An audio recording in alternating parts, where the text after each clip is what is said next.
Yeah. Are you close? They could never come. Yes, ma'am. I'm sorry. Now he's young down to take it. I'm just trying to get up to speed. Yes, ma'am. Okay. Yeah, maybe. We're going to call the Tuesday, November 18th, 2014 Manistee City Council meeting to order. Please rise for the pledge. I pledge allegiance to the flag of the United States and to the republic for which it stands, one nation, under God, indivisible, with liberty and justice for all. Michelle, can you please take the roll? Mayor Kenny. Here. Councilmember Cody. Here. Councilmember Zelensky. Here. Councilmember Goodspeed. Here. Mayor Pro Tem Smith. Smith, here. Councilmember Whitliff. Here. Councilmember Gusted. Here. City Manager. Here. DPW Director. Here. Finance Director. Here. Public Safety Director. Here. And City Engineer. Here. Thank you. Public hearings, we have none. Citizen comments and agenda-related items. This is the portion of the meeting. If anybody in attendance would like to comment on tonight's agenda, please raise your hand. Is there anyone who would like to comment on tonight's agenda? So now we'll move on to the consent agenda. All agenda items marked with an asterisk on the consent agenda are considered by the city manager to be routine matters. Prior to approval of the consent agenda, any member of council may have an item from the consent agenda removed and taken up during the regular portion of the meeting. Consent agenda items include approval of minutes, approval of payroll, monthly bills, and notification regarding next work session. Is there a motion?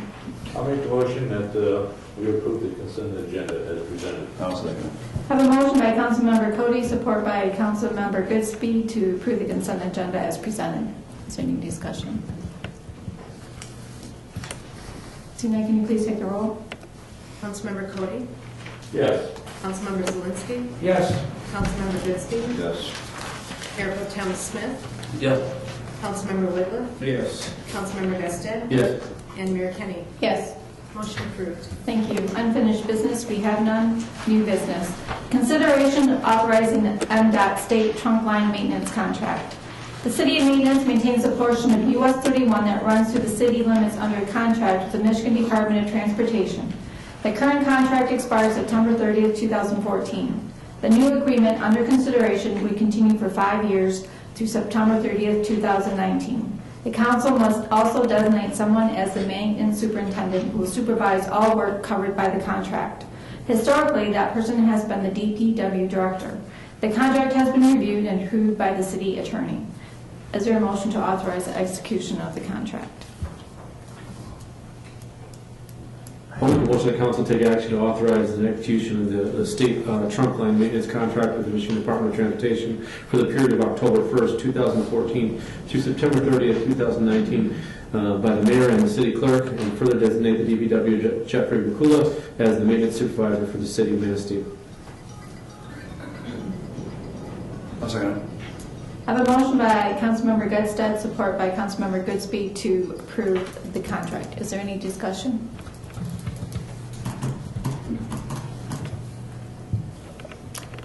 Michelle, can you please take the roll? Councilmember Zelensky. Yes. Councilmember Whitliff. Yes. Mayor Pro Tem Smith. Yes. Councilmember Cody. Yes. Councilmember Gusted. Yes. Mayor Kenny. Yes. And Councilmember Goodspeed. Yes. Motion approved. Thank you. Next, we'll move on to notices, communication, and announcement. The regular part of each council meeting is a report from a cooperating agency, organization, or department. Tonight, we'll hear from Ms. Evelyn Splitt, who will report on the activities of the 211 Action Team.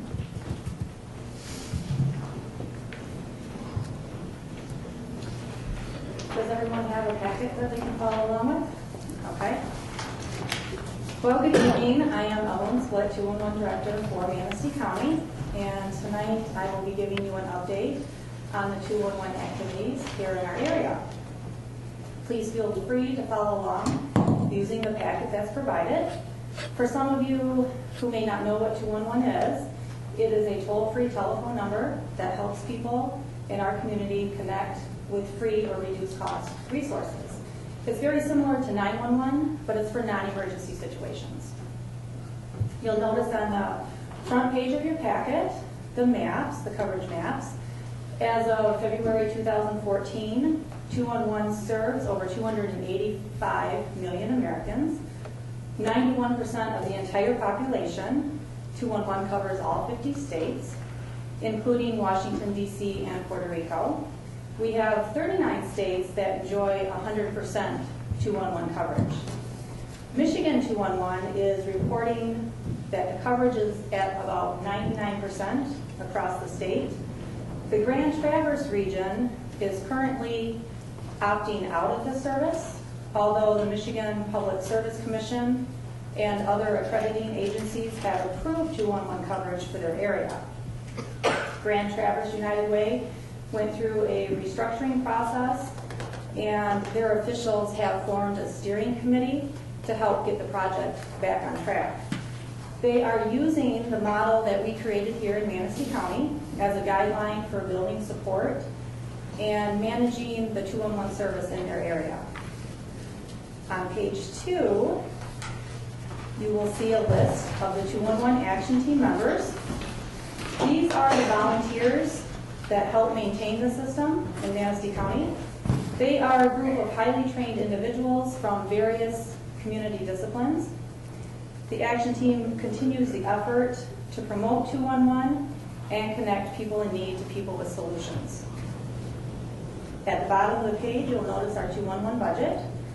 We work hard to keep the budget lean, simple, and on target.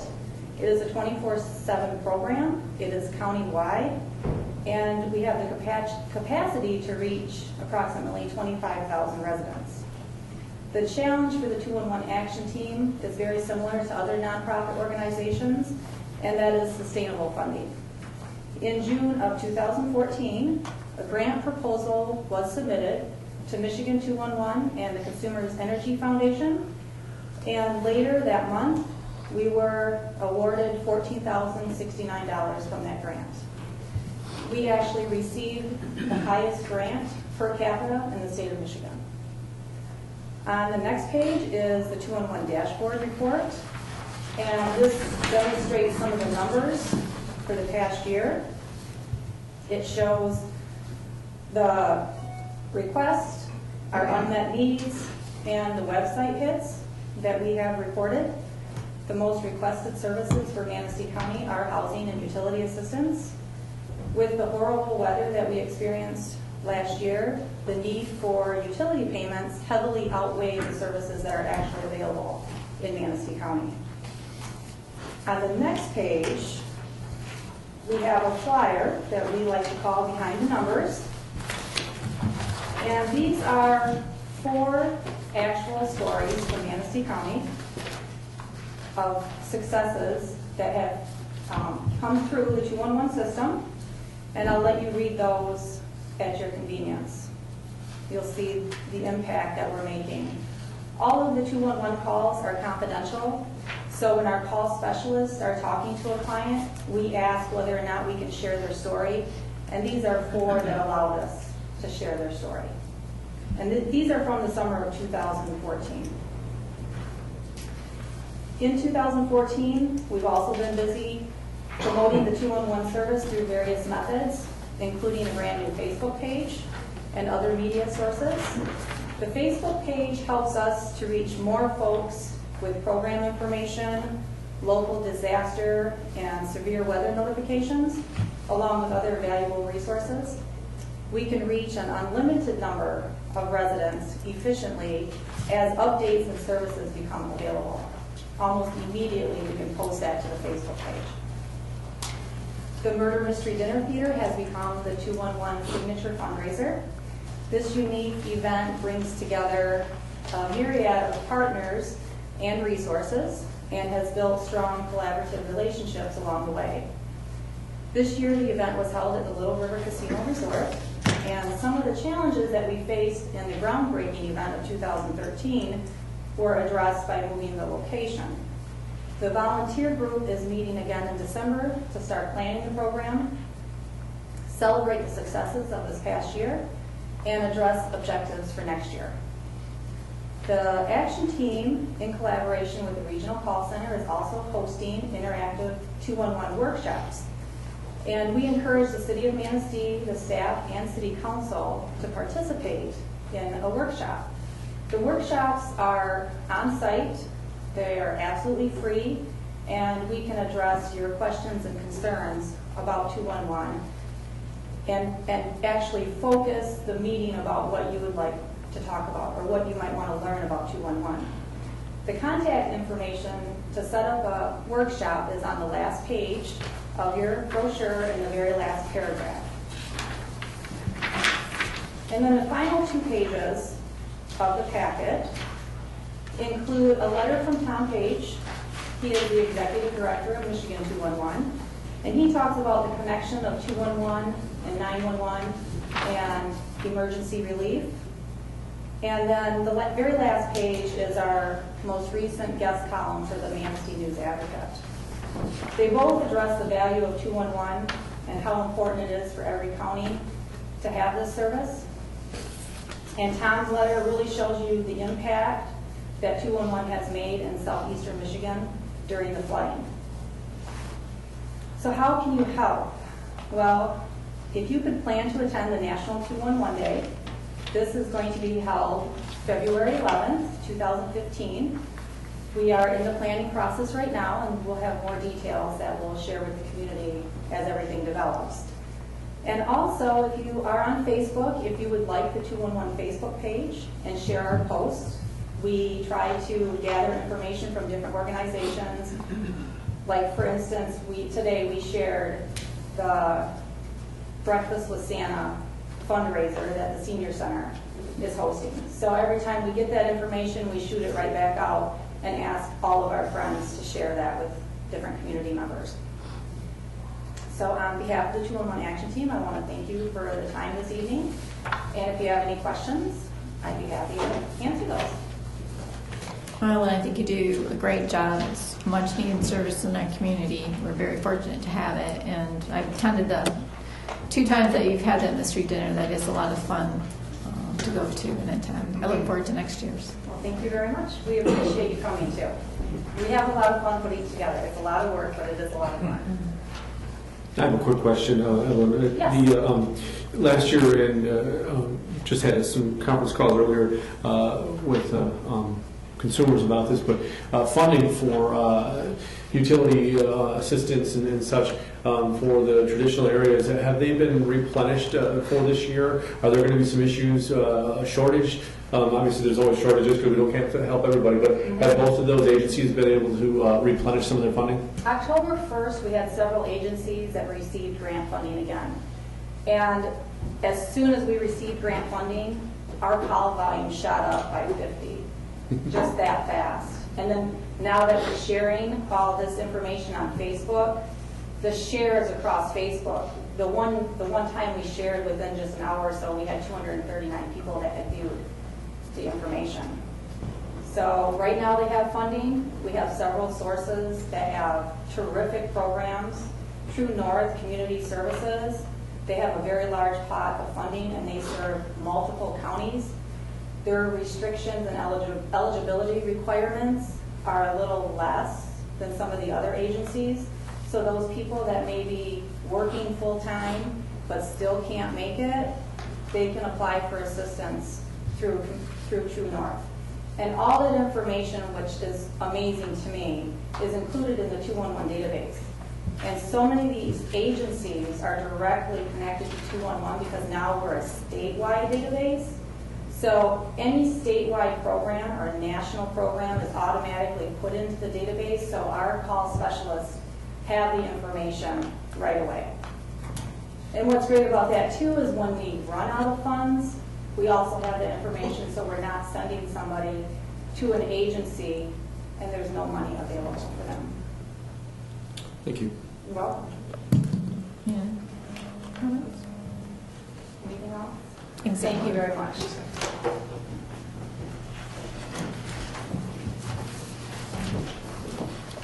Next, we'll move on to concerns and comments. Citizen comment. This is an opportunity for citizens to comment on municipal services, activities, or areas of city involvement. Citizens in attendance shall be recognized by the mayor for comments, which are limited to 5 minutes. Letters submitted to council will not be publicly read. Is there anyone who'd like to comment?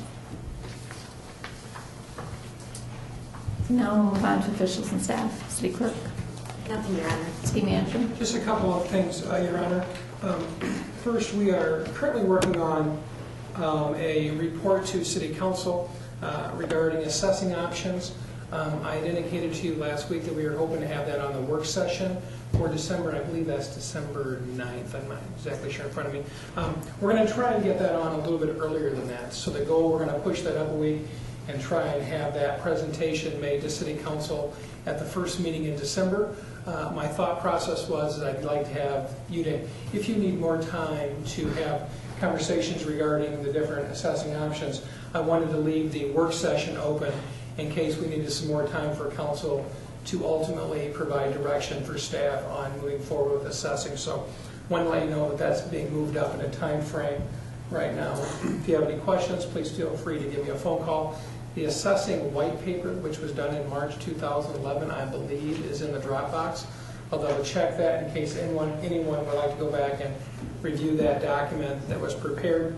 And then later on this week, we're going to be putting out the building inspection request for proposal, not qualification, but a proposal.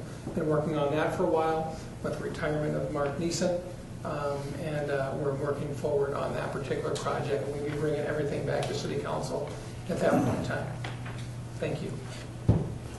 Finance Director. Nothing, Your Honor. Public Safety Director. Nothing, Your Honor, thank you. DPW. Nothing, Your Honor. Engineer. Nothing, Your Honor. Councilmember Cody. Nothing, Your Honor. Councilmember Zelinski. Nothing, Your Honor, except I'm glad to be here. Councilmember Goodspeed. I got a personal, want to thank the public safety director for his staff. Yesterday, my mom fell, fractured her hip, and Captain Mark Cameron and Paramedic Friend of the Point were far wonderful taking care of my dad. They actually transported her back to the house so we can get her back in the house, and I truly thank you. Thank you. Mayor Pro Tem Smith. Nothing, Your Honor. Councilmember Whitliff. Yes. Question for Chief Bachman. Yes, sir.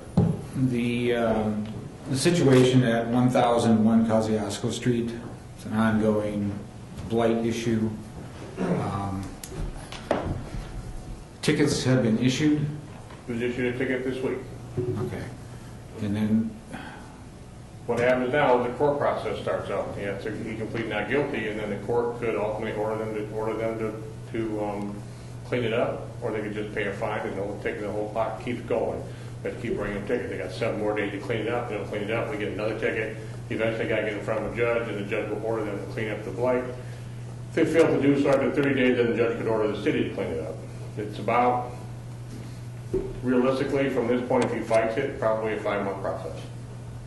even though our ordinance is 7 days with Or blight. 7 days before you get a ticket, but by the time you get through the court system and then you have the appeal process and all that, if he fought every single step, it could take up to 4 to 5 months.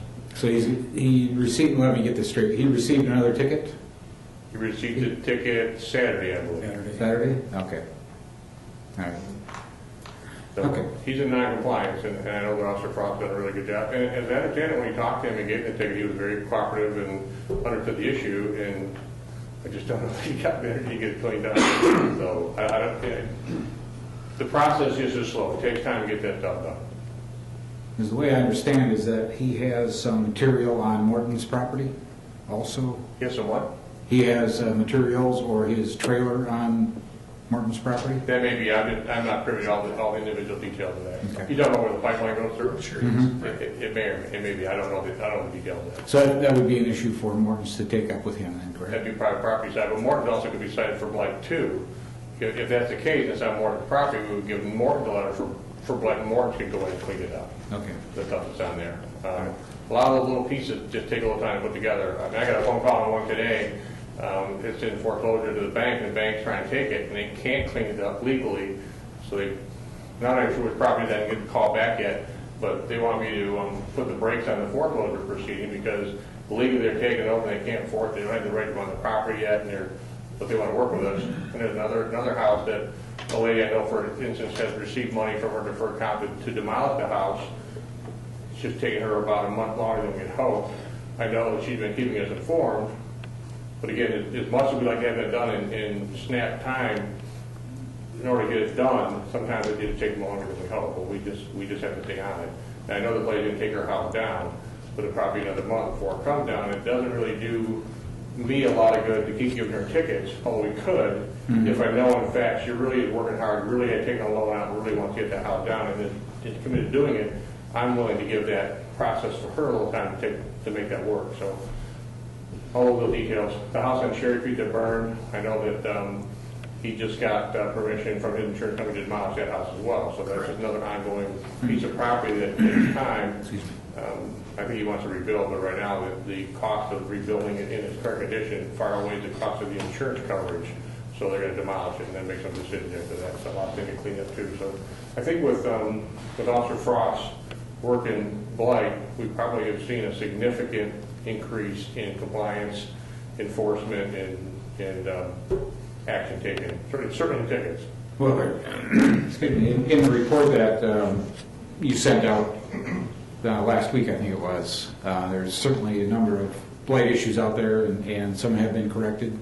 Some people are still, I think that we picked up 3 or 4 non-compliant addresses since that letter went out that they're new in November, Okay. that are not even listed on that letter yet. So I know David Street and then Picnic Casiasco and some other stuff. So we'll stay on the issue on 1001 Casiasco then. We're not going to sit on it. No, I mean stay on it. Excuse me. Yes, sir. Okay. Yes, sir. We're on top of that, and we'll stay with the city attorney and get that in front of a judge if they choose to take it that far. All right. We'll see how it goes. Thank you. That'll be you'll get a monthly report. Right? You Yes. got it. Yes. So I've asked the officer to give me a monthly report. I'd like a little more comprehensive than the last time we got, a little more detail. But again, it's new to him too. So Okay. Okay. Thank you very much. Chief, can you talk about the Davis Street process, where we're at with the Davis Street house process? No, excuse me, Clay Street. 66 Clay Street. 66 Clay Street, if you recall, is a house that's across from Community Craft. It's a tract house. It's got a lot of hazards in it. The judge ordered the homeowner to demolish the house, gave him 30 days to do so.